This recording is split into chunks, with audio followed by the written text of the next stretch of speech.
Assalamualaikum warahmatullahi wabarakatuh. Alhamdulillah rabbil Waalaikumsalam. alamin. Allahumma shalli ala Muhammad wa ala ali Muhammad. Pemirsa Khilafah News dimanapun Anda berada, salam jumpa kembali bersama dengan saya Aziz Rohman di program Kabar Petang edisi Senin 15 Mei 2023. Insya Allah beberapa menit ke depan kami akan menemani Anda mencermati dan menelaah berita paling menarik dan paling populer hari ini bersama narasumber yang kompeten di bidangnya dan tentunya dari sudut pandang Islam. Baiklah pemirsa, inilah Kabar Petang selengkapnya.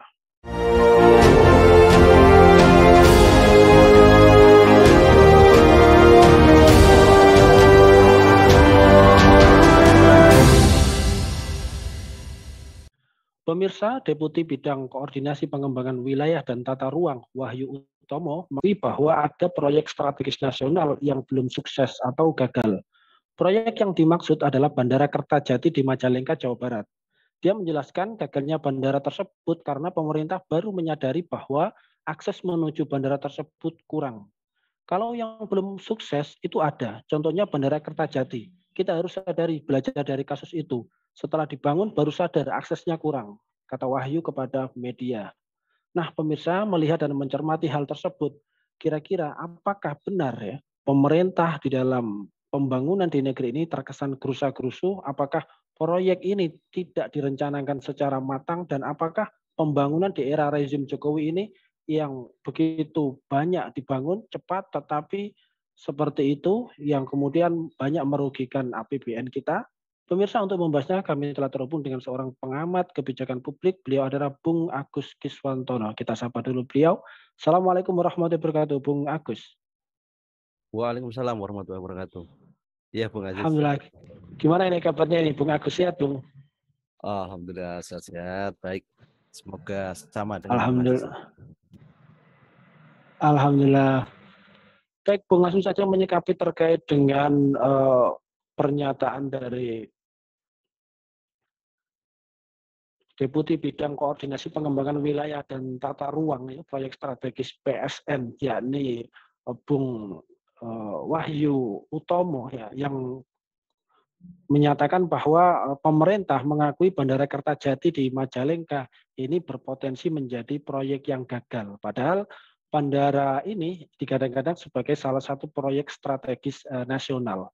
Nah, melihat dan mencermati hal tersebut, tanggapan Anda seperti apa? Apakah ini menunjukkan bahwa pemerintah ini terkesan gerusa-gerusu ya, sehingga kemudian pembangunan tidak direncanakan secara matang, setelah dibangun baru menyadari ada kekurangannya. Mohon tanggapannya, Bung Agus. Iya, baik. Terima kasih atas kesempatan, Bung Aziz. Jadi kalau kita melihat suatu proses pembangunan, itu proses pembangunan ini kan bersifat sistematis. Jadi bukan hanya sekedar aspek teknis, kemudian anggaran, kemudian dilaksanakan. Ini enggak seperti itu. Kenapa demikian? Karena ada beberapa hal yang itu saling terkait atau saling terintegrasi sebelum pada saat proses pembangunan itu dilaksanakan. Contoh misalkan, jadi pada saat konseptual itu diajukan, maka itu akan melewati beragam ya proses yang terkait dengan pembangunan Bandara Kertajati. Contoh misalkan sebelum dibangun pasti ada proses perencanaan. Proses perencanaan ini terkait dengan kelayakan. Kemudian analisa dampak ya bisnisnya. Bukan AMDAL dalam artian lingkungan saja, tapi analisa dampak bisnisnya. Karena catatan dari saya 2,6 triliun yang digelontorkan untuk Bandara Kertajati itu adalah dari APBN.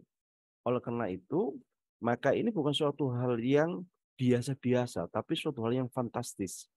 Ya, karena pertama kalau kita melihat dari proses itu yang harus dikritisi itu mengapa bandara ini tidak dikritisi sejak awal pada saat proses perencanaan. Kalau proses pembangunan sudah menghabiskan banyak anggaran, tapi pada saat proses perencanaan maka ini anggarannya baru anggaran perencanaan. Biasanya anggaran perencanaan itu 3%, Bung Aziz, 3%. Ya, itu pun sudah fantastis, sudah sangat luar biasa. Ya, jadi nggak mungkin ada konsultan itu yang free, ya, ya, free of ya konsultan atau planner atau perencanaan apa itu terkait dengan proses pembangunan yang ada di Bandara Kertajati. Karena konsultan itu juga ada serapan anggaran kurang lebih sekitar 3% dari total yang mereka ajukan. Nah, kemudian dari proses perencanaan ini kan ada perizinan. Ya, kalau catatan dari saya, Bandara Kertajati itu total untuk area mulai dari kawasan bandara sampai ke kawasan Aerocity-nya itu kurang lebih ada sekitar 5.000 hektar. Ya, dengan komposisi 1.300 hektar untuk kawasan bandara dan 3.200 hektar untuk kawasan Aerocity-nya. Jadi ini kan termasuk bandara yang terintegrasi. Ya mulai dari proses untuk bandaranya sampai ke proses untuk kota udaranya atau Aerocity-nya gitu. Kemudian yang cukup aneh itu memang akses ke bandara ini kan ya memang saat itu adalah menggunakan tol Cisumdawu ya, dan kereta api bandara kemudian Ranca Engkek ya sampai ke Kertajati. Kalau kita perhatikan di sini, kalau akses bandara itu sulit, akses ke bandara itu sulit, maka itu bisa diestimasi sarana prasarana yang ada kaitannya dengan Bandara Kertajati itu juga belum siap. Bukan saat bandaranya saja, tapi akses ke bandara itu sangat mempengaruhi. Coba dikalkulasi. Jarak dari Bandara Kertajati ke Jakarta itu 300 km. Jarak tempuh saja menuju bandara itu sangat jauh. Kemudian dari Bandung ke Kertajati itu sekitar 110 km. Nah, padahal kapasitas saat itu direncanakan. Jadi ini bukan suatu kapasitas yang ecek-ecek. Itu 27 juta penumpang per tahun. Itu untuk pesawat komersil. Yang itu penumpang. Tapi untuk yang kargo, ya, yang kargo itu 191.000 ton per tahun. Nah, ini kan tidak dikalkulasi sebetulnya. Ya, jadi apakah ini bluffing? Bluffing itu ya bujui atau menipu, ataukah memang ini realistis? Nah, itu harusnya dikritisi secara objektif pada saat perencanaan. Meskipun itu ya perencanaan itu ada beberapa yang memang ya dimunculkan mulai dari apa itu risiko proyek itu macam-macam. Ya, risiko proyek sudah dimunculkan semua, saya baca itu. Cuman apakah sangat memaksa ataukah realistis, rasionalistis terkait dengan kebutuhan bandara saya itu di mana itu ada izin satu negara dan juga ada Cengkareng di situ. Apakah urgent? Nah, padahal bandara itu ya itu jadi sangat sangat memprihatinkan dalam artian 24 Mei 2018 itu diresmikan. Kemudian setahun berikutnya, kurang lebih Juli 2019, maka bandara ini langsung berhenti melayani penerbangan reguler. Jadi hanya setahun itu. Setahun lebih sedikit operasional dari bandara itu. Berarti apa? Ya berarti tidak visible kalau menurut hemat kami. Tidak visible tapi dipaksakan. Ya. Ketidakvisibelan ini ya itu sekali lagi bukan hanya sekedar sudah di ACC secara regulasi untuk pembangunan bandara mulai dari peraturan negara seperti apa, peraturan daerah seperti apa, lahannya akuisisi lahan sudah siap, bahkan untuk duit digelontorkan APBN juga sudah, bukan hanya seperti itu. Nah, bukti Bandara Kertajati ini adalah membuktikan bahwa saling terintegrasi itu tidak ada. Jadi saling terintegrasi tidak ada dalam artian bahwa supporting ya proses saat itu terlampau prematur. Sehingga bandara ini hanya berjalan selama setahun, baru setelah itu ya kan kalau bandara itu kan maskapai penerbangan ke situ itu kan bukan gratis. Maskapai penerbangan ke situ juga harus bayar. Mulai dari apa itu sewa parkir untuk pesawat seperti apa, untuk operator bagaimana. Jadi kaitannya itu banyak itu. Nah, kalau penumpang yang ke arah situ itu sedikit, ya tidak akan mau lah maskapai penerbangan untuk tetap bertahan di Bandara Kertajati. Nah, ini simulasi-simulasi inilah yang bisa dikatakan sekarang karena 2019 ya. Sekarang sudah 2023. Itu kan ibaratnya kan proyek mangkrak itu. Jadi duit sudah digelontorkan cukup banyak 2,6 triliun ya, yang itu ya serapan dari apa itu APBN. Kemudian secara fungsi itu dipertanyakan. Terus buat apa bangun segitu besarnya kemudian tidak bernilai fungsi secara kontinuitas, ya. Kontinuitasnya tidak berfungsi, hanya setahun. Berarti kan buang uang selama setahun itu 2,6 triliun. Kalau sudah bangun seperti itu, valuasi itu kan berarti kan nilai nilai bangunan itu bukan semakin tinggi tapi semakin nyusruk, ya, semakin rendah, semakin rendah. Nah, ini anu Bung Aziz, ini gambaran eh, prematur terkait dengan bisnis plan yang ada kaitannya dengan Bandara Kertajati sehingga hanya beroperasi selama setahun. Demikian.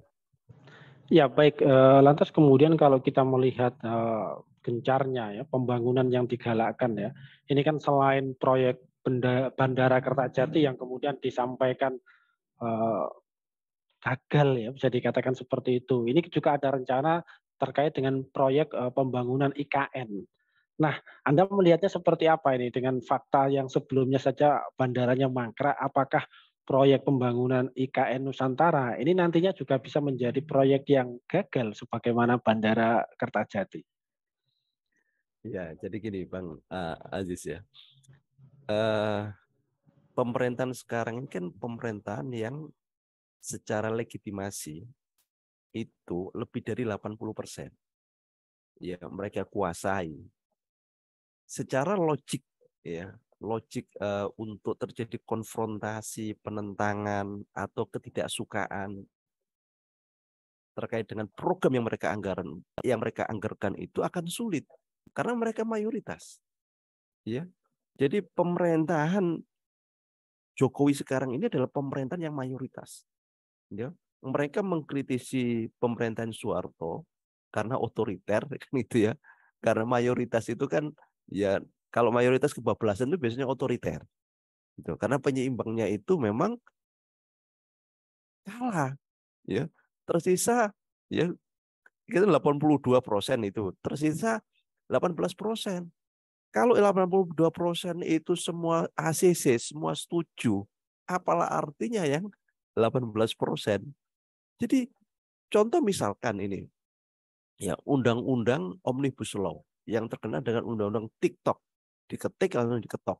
Nah, secara logik berpikir, ya ribuan ribuan pasal itu kan bukan suatu hal yang gampang, bukan suatu hal yang sederhana.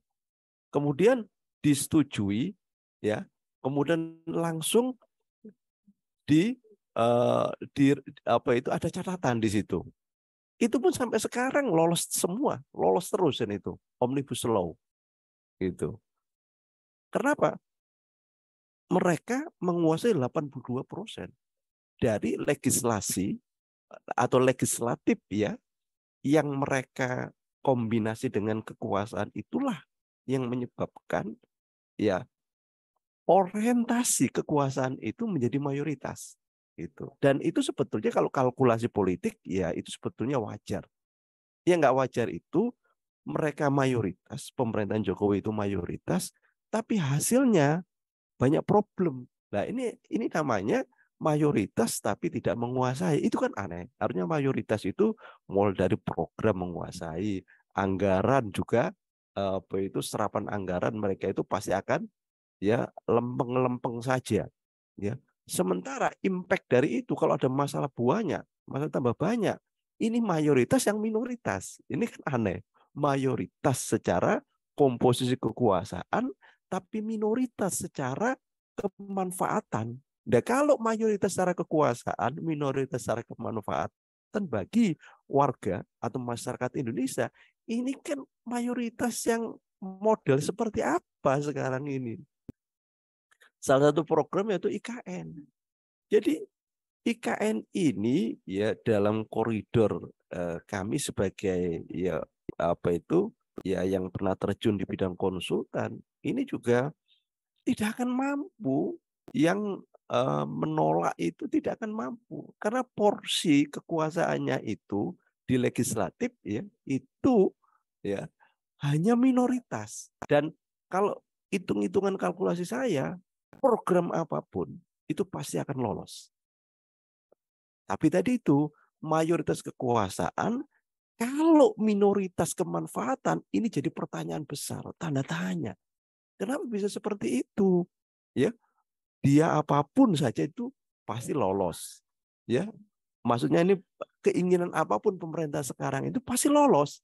Ya, ya. Meskipun ya IKN itu dipindah di Indonesia bagian Tenggara atau bagian apapun ya itu.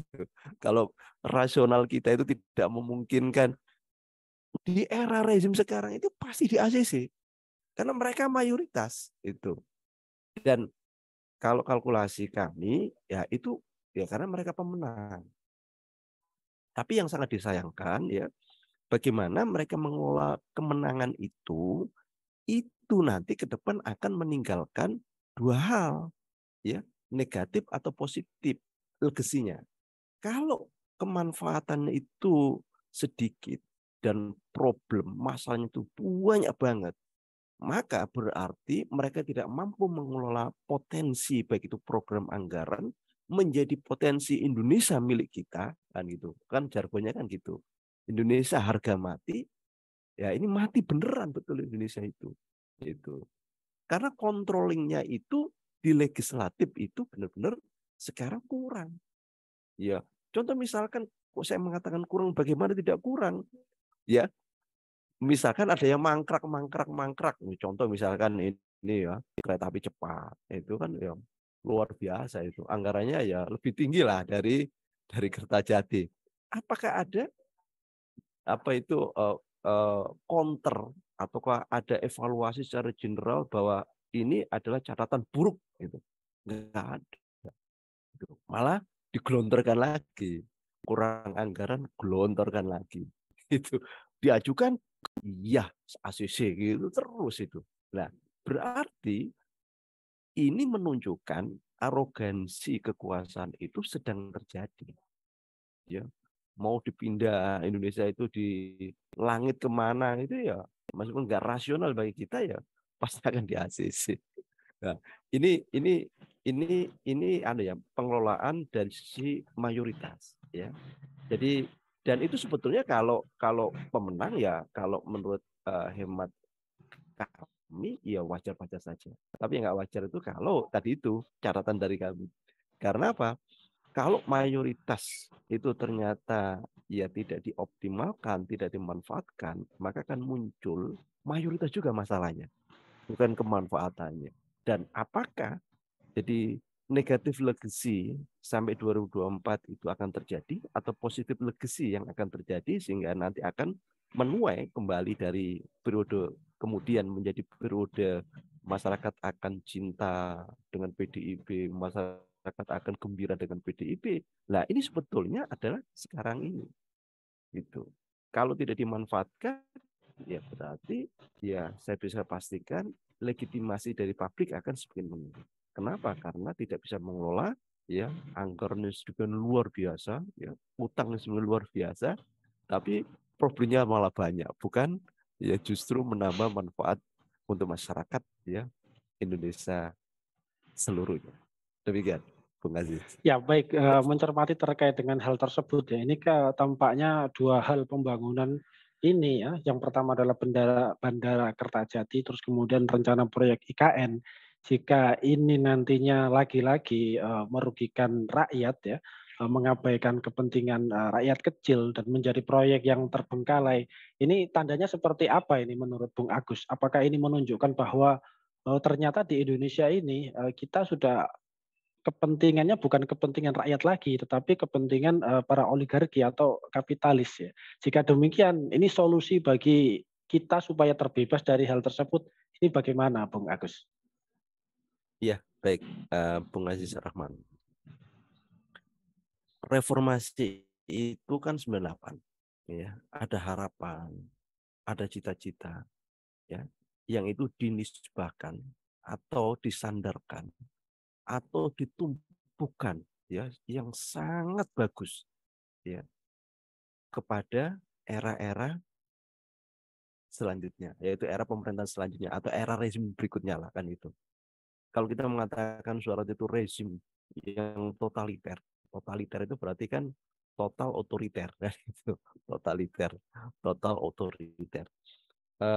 Ternyata sekarang ini kan sudah 25 tahun reformasi itu.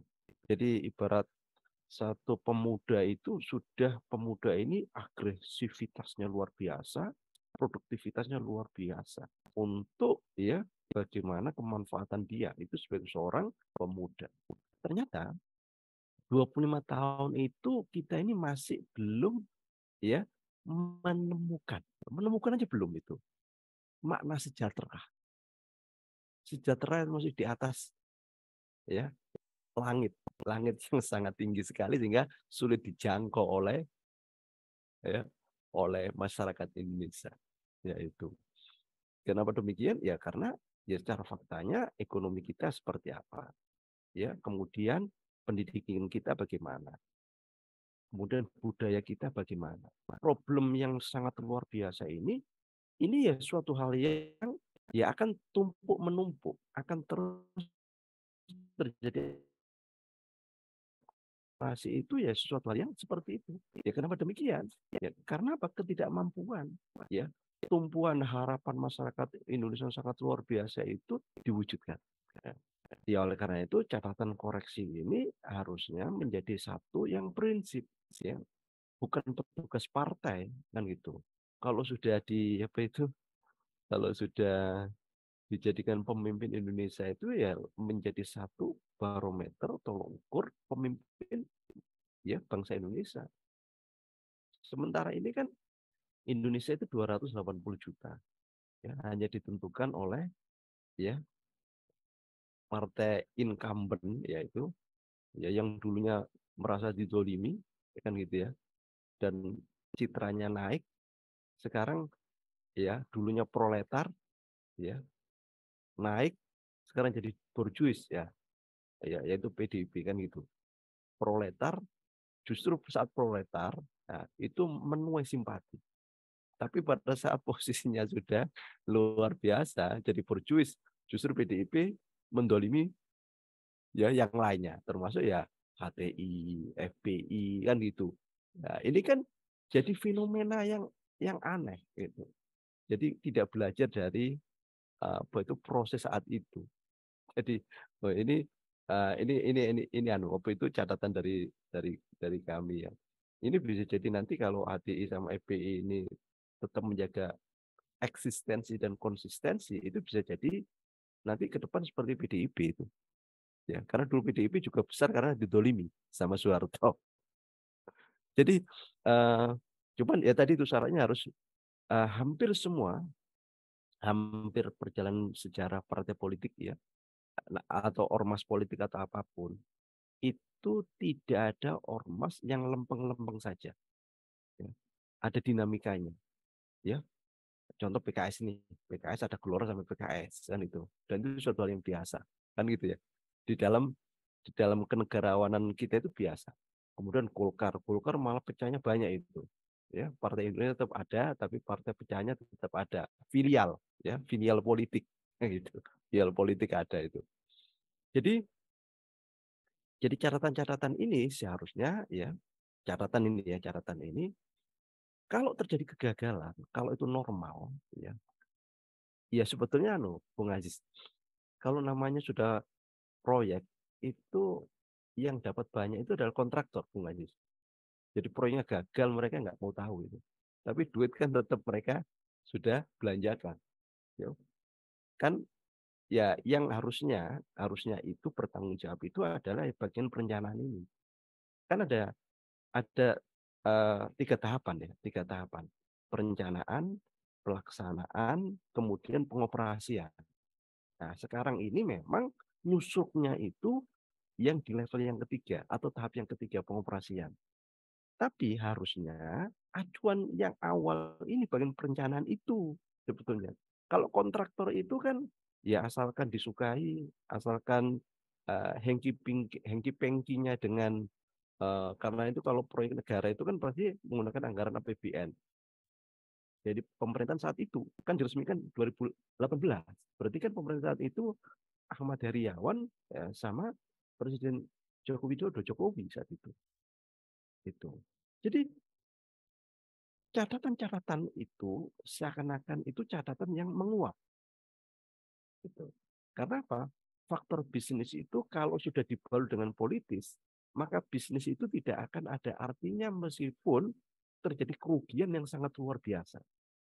Karena apa? Di-backup sama politis. Kalau sudah politis, maka yang rugi itu ya kalau sudah penguasa maka tidak akan rugi karena mereka harus bertanggung jawab. Gitu. Namun ya tadi itu ya kalau PDIP mau terus berjaya ya maka akan jadi masalah. Akan jadi masalah karena masyarakat itu mengawasi, melihat apalagi era media sosial sekarang ini citizen journalism. Ya kalau sudah citizen journalism ya maka pengawasan matanya itu bukan lagi top down tapi bottom up. Yaitu bottom up. Jadi dan partai apapun ya, penguasa apapun, penguasa siapapun, maka penguasa itu perlu legitimasi publik. Kalau tidak punya legitimasi publik, maka dia tidak akan mau dan tidak akan boleh, tidak akan bisa berkuasa. Nah, jadi catatan-catatan itulah yang harus dipahami. Kalau ingin negara kita ini besar, maka jangan sampai ya justru ya korupsi itu berhamburan. Ya, korupsi itu harus ditekan atau dimatikan kan gitu. Jadi dampak-dampak sosial harusnya itu dimarginalkan, bukan dioptimalkan. Dampak-dampak sosial terkait dengan pembangunan itu, ya termasuk di Bandara Kertajati sendiri, maupun ya proyek-proyek yang lain. Tapi kalau dampak dari kontraktor sebetulnya, ya kontraktor itu kan minim-minim Bung Aziz ya. Keuntungannya itu 30%. Ya, katakanlah turun 20%, tetap masih untung Bung Aziz. Dari total anggaran yang dikeluarkan loh ya. Itu. Kalau anggaran untuk konsultan perencana sekitar 3%-an lah. Nah, itu angka wajar, angka lumrah. Kenapa? Karena konsultan itu kan ada intellectual property, perencanaan. Tapi kalau kontraktor itu kan ada physical, ya, fisik yang dalam bentuk pembangunan itu. Makanya porsinya itu memang sudah berimbang seperti itu.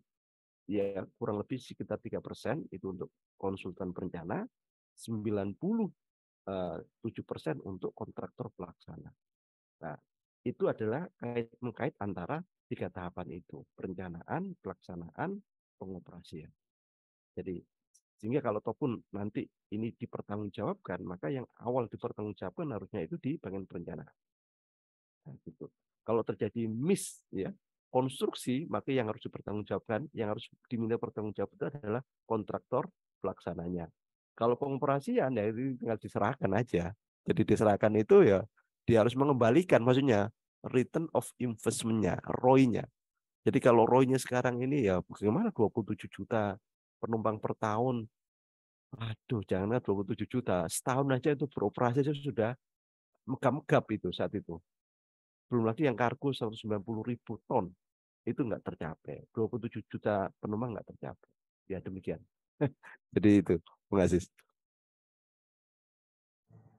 Ya, baik. Terima kasih Bung Agus Kiswanto. Ini tampaknya memang di negeri kita pembangunannya kurang direncanakan dengan baik ya, sehingga kemudian amburadul dan kebijakan membuat kepentingan rakyat kecil menjadi terabaikan. Terima kasih atas penjelasannya dan juga terima kasih telah hadir di Kabar Petang pada edisi kali ini. Insya Allah Sama-sama. nanti kita ketemu lagi lain waktu, lain kesempatan. Ya. Assalamualaikum warahmatullahi wabarakatuh, Bung Agus Waalaikumsalam Kiswanto. warahmatullahi wabarakatuh. Baik pemirsa, demikianlah Kabar Petang pada edisi kali ini. Semoga Anda mendapatkan banyak manfaat dari acara kami. Jangan lupa saksikan kami besok di jam dan channel yang sama. Dan jangan lupa juga like, comment, share, subscribe, serta klik tekan tombol loncengnya agar tidak ketinggalan update terbaru dari Khilafah News. Karena hanya disinilah Anda akan mendapatkan informasi aktual terpopuler dan tentunya dari sudut pandang Islam. Akhirnya saya Aziz Rahman beserta seluruh kru yang bertugas undur diri. Wassalamualaikum warahmatullahi wabarakatuh. Pak.